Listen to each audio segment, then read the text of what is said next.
ನಮ್ಮ ಅವರ ನೇತೃತ್ವದಲ್ಲಿ ಚಕ್ರ ಕಟ್ಕೊಂಡು ಕಾಲಿಟ್ಟು ಬಲಿದಾನವನ್ನ ನೆನಪು ಮಾಡಿಕೊಡ್ಬೇಕು ಅಂತ ಹೇಳಿ ಪ್ರಧಾನಮಂತ್ರಿಗಳು ಇವತ್ತು ತಿರಂಗ ಯಾತ್ರೆ ಮಾಡಬೇಕು ಅಂತ ಹೇಳಿ ಕರೆಯನ್ನ ಕೊಟ್ಟಿರ್ತಕ್ಕಂಥದ್ದು. ನಾನು ಇರ್ತಕ್ಕಂಥ ಪ್ರತಿಯೊಬ್ಬ ಸ್ವಾಭಿಮಾನಿ ಭಾರತೀಯರಿಗೂ ಕೂಡ ಸಂದರ್ಭ ಹೇಳ್ತಕ್ಕಂಥದ್ದು, ನಾಳೆಯಿಂದ ಇವತ್ತಾಗಲೇ ದೇಶದ ಮೂಲೆ ಮೂಲೆಗಳಲ್ಲಿ ಪ್ರಾರಂಭ ಆಗಿದೆ. ಇದರಲ್ಲಿ ಯಾವುದೋ ಒಂದು ಮತ್ತೊಂದು ರಾಜಕೀಯ ಪಕ್ಷಕ್ಕೆ ಸೀಮಿತ ಆಗಿರ್ತಕ್ಕಂಥದ್ದಲ್ಲ. ದೇಶದ ಪ್ರತಿಯೊಬ್ಬ ಸ್ವಾಭಿಮಾನ ಭಾರತೀಯನ ಮನೆ ಮೇಲೆ ನಾಳೆಯಿಂದನೇ ಬೆಳಗ್ಗೆ ತ್ರಿವರ್ಣ ಧ್ವಜ ಹಾರಿಸ್ತಕ್ಕಂಥ ಕೆಲಸವನ್ನ ಮಾಡಬೇಕು. ನಮ್ಮ ಮನೆಯ ಮೇಲೂ ಕೂಡ ತ್ರಿವರ್ಣ ಧ್ವಜ ಹಾರಬೇಕು. ನಮ್ಮ ಅಕ್ಕಪಕ್ಕ ಮನೆಯಲ್ಲೂ ಕೂಡ ತ್ರಿವರ್ಣ ಧ್ವಜ ರಾರಾಜಿಸಬೇಕು. ಆ ನಿಟ್ಟಿನಲ್ಲಿ ನಮ್ಮ ಕಾರ್ಯಕರ್ತರೆಲ್ಲರೂ ಕೂಡ ಈ ನಿಟ್ಟಿನಲ್ಲಿ ಕಾರ್ಯಪ್ರವೃತ್ತರಾಗಬೇಕು ಅಂತೇಳಿ ಸಂದರ್ಭ ಹೇಳಿದ್ರು.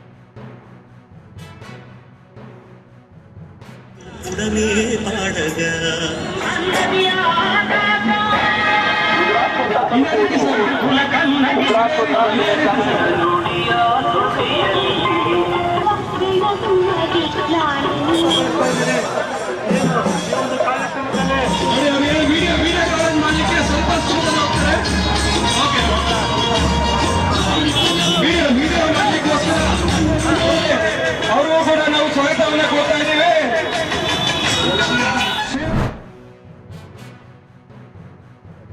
ಇದಕ್ಕೆ 685 ಜನ ಮಕ್ಕಳು ಬಾಲ ವಿವಾಹ. ಆದರೆ ನನ್ನ ಹತ್ರ ಇರೋ ಮಾಹಿತಿ ಪ್ರಕಾರ ಇದು 10 ತಿಂಗಳಲ್ಲಿ 26,463 ಜನ ಇವತ್ತು ಏನು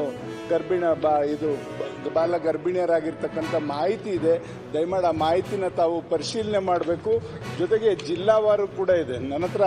ಯಾವ್ಯಾವ ಜಿಲ್ಲೆನಲ್ಲಿ ಎಷ್ಟೆಷ್ಟು, ಬಾಗಲಕೋಟೆನಲ್ಲಿ 889 ಜನ ಬಾಲ ಗರ್ಭಿಣಿಯರಾಗಿರ್ತಕ್ಕಂಥದ್ದಿದೆ.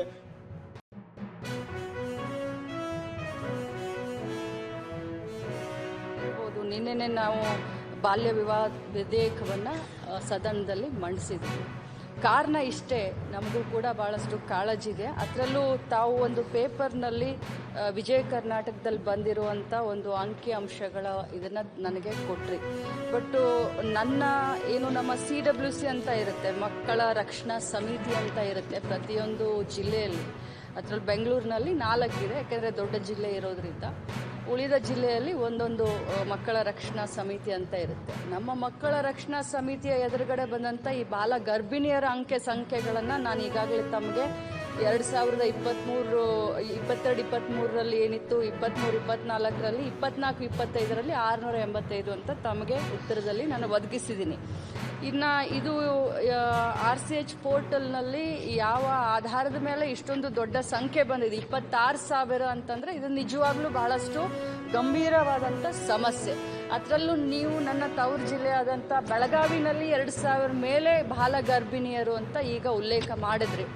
ಬಹುಶಃ ನಾನು ಅಲ್ಲೇ ಇರೋದ್ರಿಂದ, ಸ್ಥಾನಿಕವಾಗಿರೋದ್ರಿಂದ, ಪ್ರತಿಯೊಂದು ಆಫೀಸರ್ ಜೊತೆ ಅಥವಾ ನಾನು ಅವ್ರ ಜೊತೆ ದಿನಂಪ್ರತಿನಿಧಿ ಸಂಪರ್ಕದಲ್ಲಿರೋದ್ರಿಂದ 2,000 ಸಂಖ್ಯೆಗಳಂತೂ ಇದು ಶುದ್ಧವಾಗಿ ಇದು ತಪ್ಪಾಗುತ್ತೆ ಅಂತ ಹೇಳಲಿಕ್ಕೆ ಬಯಸ್ತೇನೆ.